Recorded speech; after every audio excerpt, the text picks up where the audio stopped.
Hey, Parkside, Jim and Rachel here, and we want to share two things with you. First is a favor, and then second is a fast devotional. And the favor is real simple. We made a survey that's a little bit different, but just ask some questions. It could actually be really good for you just to see, hey, how you're doing and potentially how we can help you. And we sent it out with our email. If you would take a couple seconds, minutes to fill that out, that would be wonderful and it'd help us out a lot as a church. And then our fast devotional would be if you felt in the season like you're in kind of a holding pattern, like you're stalled out. And holding patterns can be different for different people. In our home, it is a chaotic holding pattern. It's crazy in our house all the time. Maybe for you, it's more monotonous and it's just like going on and on. But regardless, as we're moving month after month in this COVID season, it's like, when is this going to end? And sometimes it's easy to kind of stall out and go, well, I can't really go forward. I kind of just got to keep waiting, till this time's going to be over. And I was on a call this past week. I shared this last Sunday in my message with a guy that's from Iran. That's the fastest growing church percentage-wise in the whole world. And he was talking about movements, which I'm always talking about. He said, what do you think about North America? And he said, around the world, they actually believe this COVID season is going to push North American Christians in the church into our own little movement, which he called the couch movement. And he said, not necessarily meaning, hey, you're not going to church on Sundays, you're the couch movement.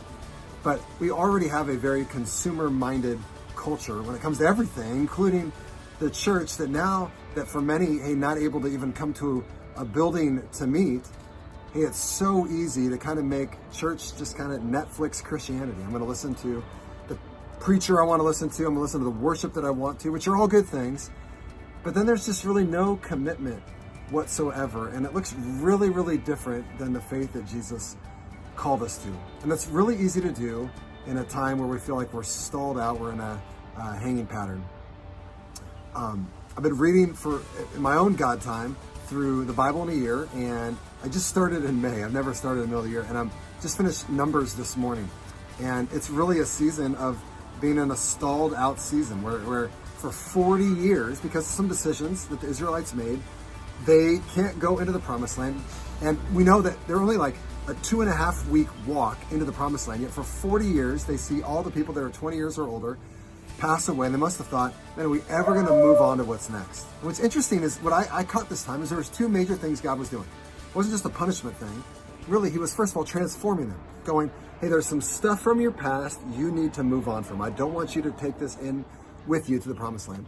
And then second, he was training them. He's going, and there's some new things you need to get so you're going to be ready for the adventures that we have going forward. And I think for us, that's really applicable, is that we could just go, I'm going to try to just hang on, get through this. We can get things back to how they were before. Or maybe God's saying, there's some things I want you to be transformed in. There's some stuff that you brought into COVID that I don't want you to bring out. And second, I want to train you. And for us, we probably have some things individually we could think of, oh, yeah, this is good. And maybe even some things we go, actually, COVID would enable me to do better in those areas than if life was just normal. And as the pastor, I'm always thinking, is there any for us as a church corporately that we need to get?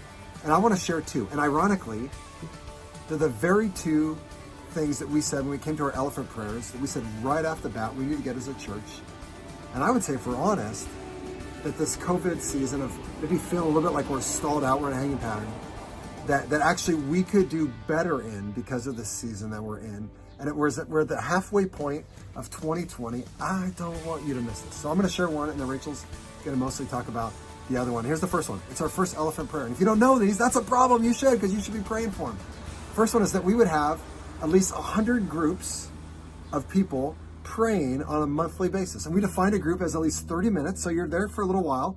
And a group's at least 2 people. We have a ton of these going on.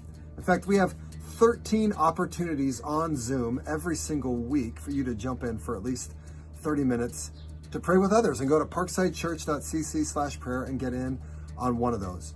And I just want to encourage you like crazy, where there are the good kind of movements, it's people praying together. Will you try that out? Start wherever you're at. So if you're never doing that, hey, start once a month, join in one. And you're going, well, Jim, I don't have Zoom or none of those work for me. Great. Grab a friend, say, we're going to try to pray together for 30 minutes and tell us about it. Man, it would be, if you come out of COVID going, man, I'm praying with others when before I wasn't, and I'm doing it for an extended period of time, that would be massive. Will you do that, Parkside? It's never been easier. There's crazy momentum. Don't miss the bus. Here's the second one, is that every family, we know families look different in stage of life and number of kids or single or married or whatever, but every family would have a weekly God time together. And this is huge, first of all, because one of our values at Parkside is kids come first. And so we think that actually should be a value of every church. God had a lot to talk about when the topic of kids. But then second, as you look at the landscape of Christianity in North America, it's not good when it comes to passing on our own faith. Somewhere between 75 and 80%, depending on the survey, shows that kids walk away from their parents' faith by their early 20s, meaning what we were doing before isn't working. And Rachel's going to talk a little bit about, hey, some ways we're trying to get better at that. So going through this COVID time, we've been experimenting with a lot of different ways to support families in children's ministry. We started out putting out a devotional, and then we thought, oh, we could do more. And so we started doing the weekly video and Zoom calls, and that was awesome. But honestly, it was just more that I could handle. I don't have the bandwidth to do all of that in this stage of my life. And a lot of people weren't even watching the videos. And so Jim and I were brainstorming and like, what do we got to do to support families? And we realized the video was great, but it was missing the point of empowering families to study God's word and to spend time with God together on their own. And so we've gone back to the format of putting out a daily or a weekly God time guide for you to use with your families. And you can find it on our parksidechurch.cc/Parkside Kids online website every week.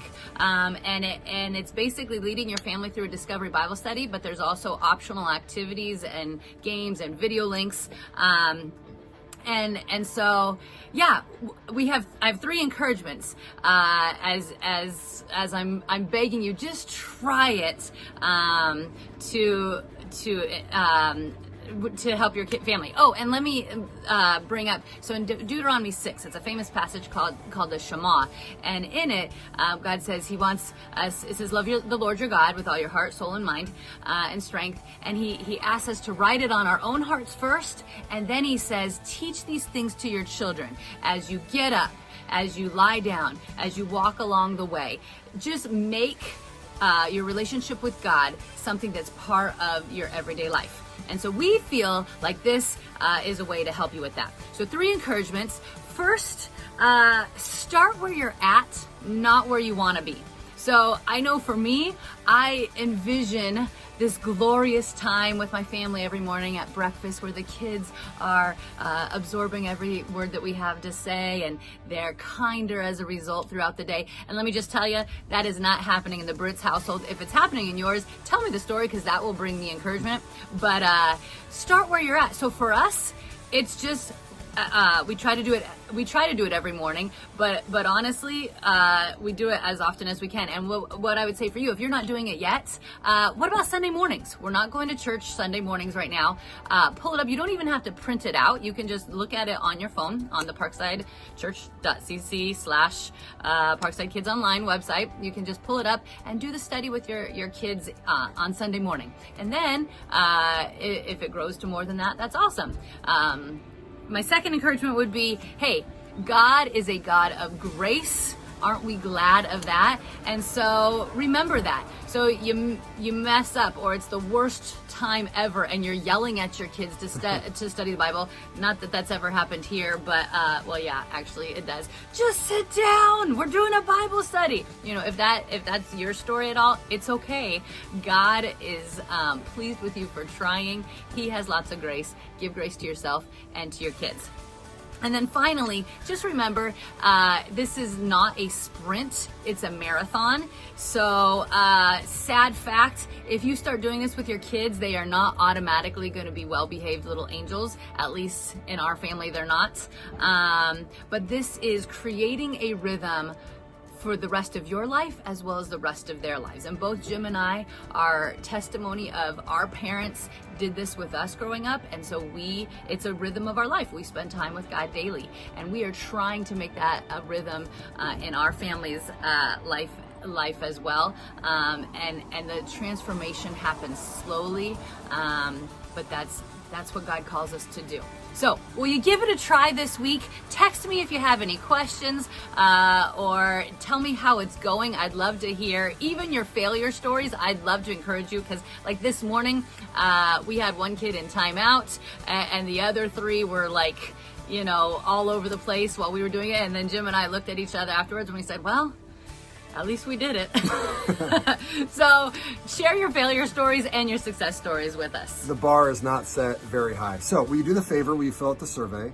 And then, hey, will you figure out when, at least on a monthly basis, I'm going to get together with some other people in our Parkside family and pray. I think you'll be so blessed that you did. And we're going to see God do some great things. And then, hey, will you, whatever your family looks like, hey, figure out how to apply this and do this as a family. I want to try at least on a weekly basis. And if we come to the end of 2020, regardless of all the craziness that we've gone through, and those are two rhythms of your life, it'll be a good year. It'll be a great year. Love you guys. See you soon. Bye.